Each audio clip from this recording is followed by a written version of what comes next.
नमस्कार, हम अफरोज। दोपहर 3 बजे के भोजपुरी समाचार में स्वागत बा। सबसे पहले प्रमुख समाचार। मंत्रिपरिषद के नियमित बैठक आज बैठ रहल, एमसीसी ही प्रमुख एजेंडा।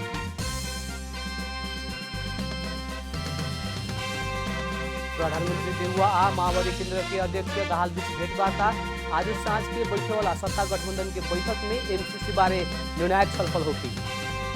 एमाले अध्यक्ष ओली सहित के नेता सब पर कार्रवाई के मांग करत अख्तियार में उजूरी, सरकार में रहल समय व्यापक अनियमितता कैल आरोप। भारत उत्तर प्रदेश के कुशीनगर में इनार में गिर के 13 जने की मृत्यु, भारतीय प्रधानमंत्री मोदी द्वारा दुख व्यक्त। ह्यू में खेले वाला स्की प्रतियोगिता के नेपाल के भी प्रचुर संभावना। मुस्तांग में स्की के चौथा संस्करण के राष्ट्रीय चैंपियनशिप संपन्न।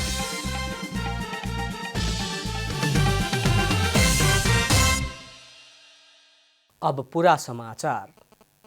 मंत्रिपरिषद के नियमित बैठक अभिन कुछ देर में बैठे वाला बाटे। सत्ता गठबंधन में एमसीसी पेचिलू बन रहल समय मंत्रिपरिषद बैठक बैठे लागल हुए। आज के बैठक में एमसीसी समझौता बारे विशेष छलफल होखे के कांग्रेस जनौले बा। नेकपा माओवादी केंद्र यथास्थिति में एमसीसी आगे बढ़ा के सरकार छोड़े के निर्णय कैले बाटे। बीफे के सवेरे प्रधानमंत्री शेरबहादुर देउवा और माओवादी केंद्र के अध्यक्ष पुष्पकमल दाहाल बीच एमसीसी के कैसे आगे बढ़ावल जाम कहे वाला बारे में बालुवाटार में छलफल भइला पर भी सहमति जुटे नहीं के सकल।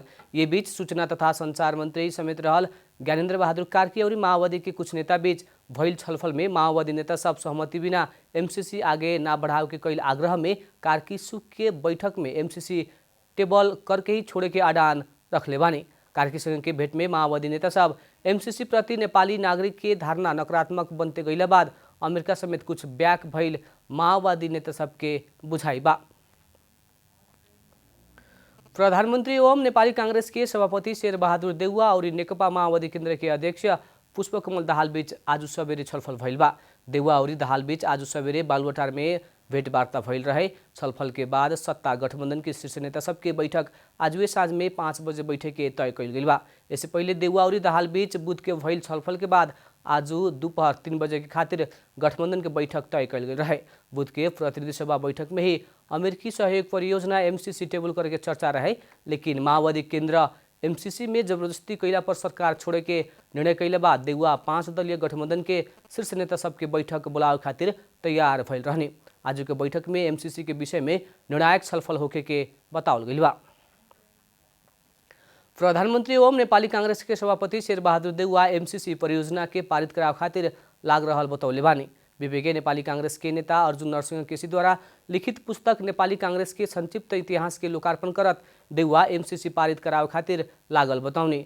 प्रधानमंत्री एवं नेपाली कांग्रेस के सभापति देउवा एमसीसी परियोजना संसद से पारित कराव के खातिर अपना सब लाग रहल बताउने। नेपाली कांग्रेस के नेता अर्जुन नरसिंह केसी द्वारा लिखित पुस्तक में उहाँ के लोकार्पण करत एमसीसी पारित कराव खातिर दल सबसे सहमति के प्रयास भइल दावी समेत कैले बानी। यद्यपि एमसीसी पास वा फेल कथी हुई उ बारे में उहाँ के धारणा भी नहीं रखले। भोजपुरी समाचार में अब छोट विश्राम।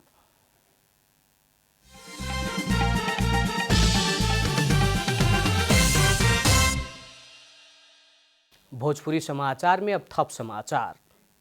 नेकपा एकीकृत समाजवादी पार्टी के भातृ संगठन अन्रसव्यू एमाले अध्यक्ष केपी शर्मा ओली सहित के नेता सब पर कार्रवाई के मांग करत अख्तियार में उजुरी देहले बा।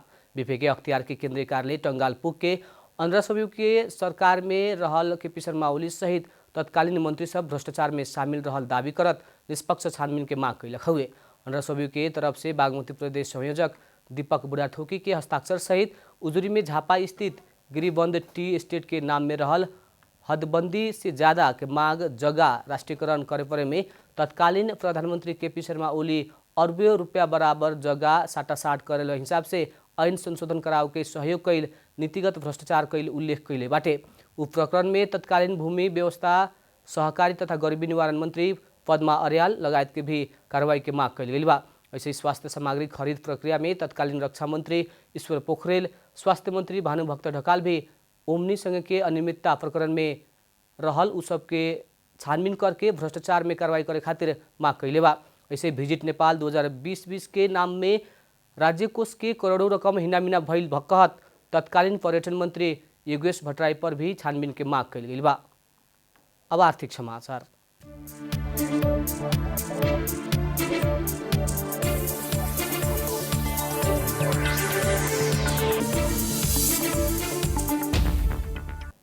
नेपाल आयल निगम फेरू पेट्रोलियम पदार्थ के दाम बढ़ाव के तैयारी कैले बा। अंतर्राष्ट्रीय बाजार में पेट्रोलियम पदार्थ के दाम बढ़ के आयल कहत निगम फेरू दाम बढ़ाव के तैयारी कैलक ह। निगम के मुताबिक इंडियन ऑयल कॉर्पोरेशन से पठावल नया मूल्य सूची में पेट्रोल 5 रुपया 61 पैसा, डीजल 5 रुपया 62 पैसा और हवाई ईंधन 4 रुपया 95 पैसा से बढ़ल बाटे। नया मूल्य मुताबिक निगम के आवेला 15 दिन में करीब 2 अरब 41 करोड़ घाटा होके के स्थिति देखल गई। वैसे भाव बढ़ाव के तैयारी कैल निगम जनौले बा। कच्चा तेल के दाम करीब अमेरिकी डॉलर 90 से 96% बैरेल पुग चुकल अवस्था में नेपाल में घाटा सह के तेल बेचे ना सके के निगम के अधिकारी लोग के कहना बा। कुछ दिन बाद ऊपर तह से अनुमति लेके तेल के दाम बढ़ाव के निगम के प्रवक्ता विनीत मणि उपाध्याय बतौले बाड़न। उनकर मुताबिक निगम के दैनिक 16 करोड़ से ज्यादा घाटा हो रहा बा।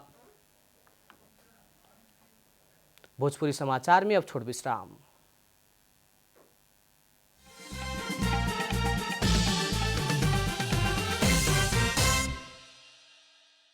अब खेलकूद समाचार।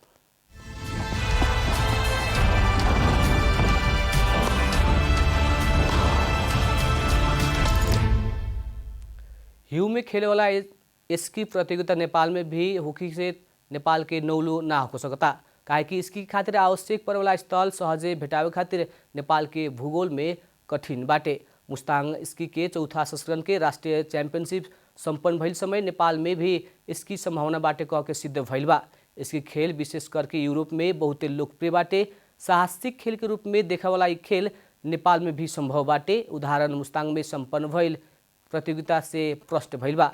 हिमाल के देश के रूप में परिचित नेपाल के डाँडाकाँडा में ई खेल खेले जा सकत बाटे। नेपाल में भइल बहुते स्थान मध्य के मुस्ताङ ई खेल के खातिर संभव रहल। बागलुङ मुक्ति क्षेत्र के रानीपौवा के सेता में हिउ में भी चौथा संस्करण के ई प्रतियोगिता संपन्न भइल बा। अंत में प्रमुख समाचार फिर एक बेर। मंत्री परिषद के नियमित बैठक आज बैठ रहल, एमसीसी ही प्रमुख एजेंडा।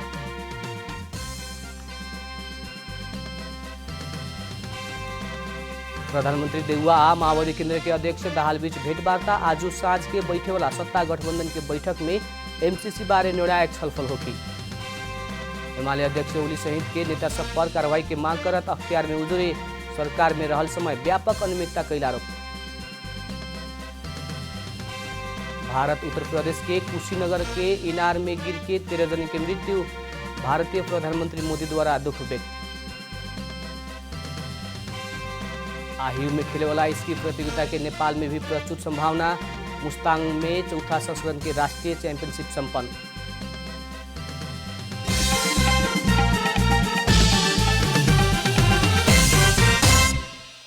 भोजपुरी समाचार अभी खातिर इतना ही। जनता द्वारा जनता खातिर प्रसारित जनता टेलीविजन देखत रही। प्रणाम।